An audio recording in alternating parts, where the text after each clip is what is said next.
Hey all, I'm back and thinking again. With the recent shutdown of Highguard, a lot has been made of the many failures of the game's design and marketing. I can't really speak to marketing as I'm not exactly a genius at getting people to see or do things, but there was one aspect of the design that caught people's ire early on: the 3v3. Yes, they changed it to 5v5, but the core issue isn't exactly the amount of players per se, but rather the amount of empty time or space. You see, any shooter, but especially the class-based shooter, or the hero shooter as they're now called, needs things for the player to do, preferably things that are engaging. If there's nothing to do for a large chunk, or if what you're doing is boring, it can adversely affect how people experience the game. It's even worse with how huge the maps were in that game. Now I know they were trying to get their game loop working, mine, get the shield breaker, break into the base, plant the bomb, that sort of thing. But with so few people, it was inevitable that there would be a fairly sizable chunk of game time where not much was really happening.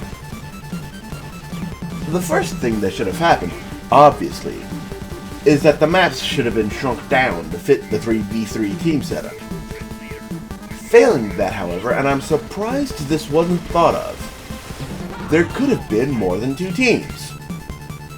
What you're seeing right now is an Unreal Tournament domination bot match with 4 3-person teams in it. It is always popping off, and more to the point, there's always something to do. The idea isn't something you see a lot in class-based shooters, but it's not like it's entirely untenable. Hell, you get as many players as a 6v6 without it feeling like Overwatch, for example. Now, here in UT there are 3 control points, but let's expand on the idea. Let's adapt it. We have a map. Let's have a map and divide it into 4 sections, right? And each section is a team base with, let's say, an oil refinery. Let's get rid of the fucking mining entirely. In the center of the map, you would have the oil source, an oil rig or like a lake or something, and you would have pipes, each leading to a person's base. The idea, of course, is to get to that center and reroute the oil to your refinery and try to guard the source as long as possible.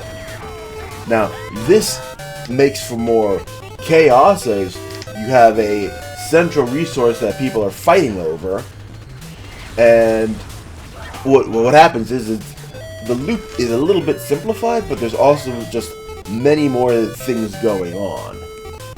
Obviously, the team who fills the oil reserves first would be the winner.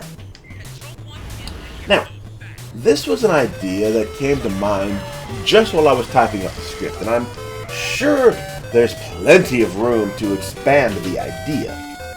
But the point is that if you're going to make these big, huge maps, you need to maximize what you're doing with the space. You can't just have miles of nothing going on. Not only that, but it's a novel fix to the idea that doesn't sacrifice the ideas that they might have had for team composition. And it fixes the map size issue without it feeling like another Overwatch. You see, the point is, the multiplayer class-based shooter genre is way too damn crowded. And if a game is to succeed in that market, there has to be something different, anything different, to get people to care. Otherwise, whatever game is coming out is doomed to die in anywhere from 2 weeks to a year. Anyway, I hope you've enjoyed this little rant of mine. Be sure to let me know what you think in the comments. Like, comment, and subscribe, all that other good stuff. I'll see you next time, and as always, God bless you.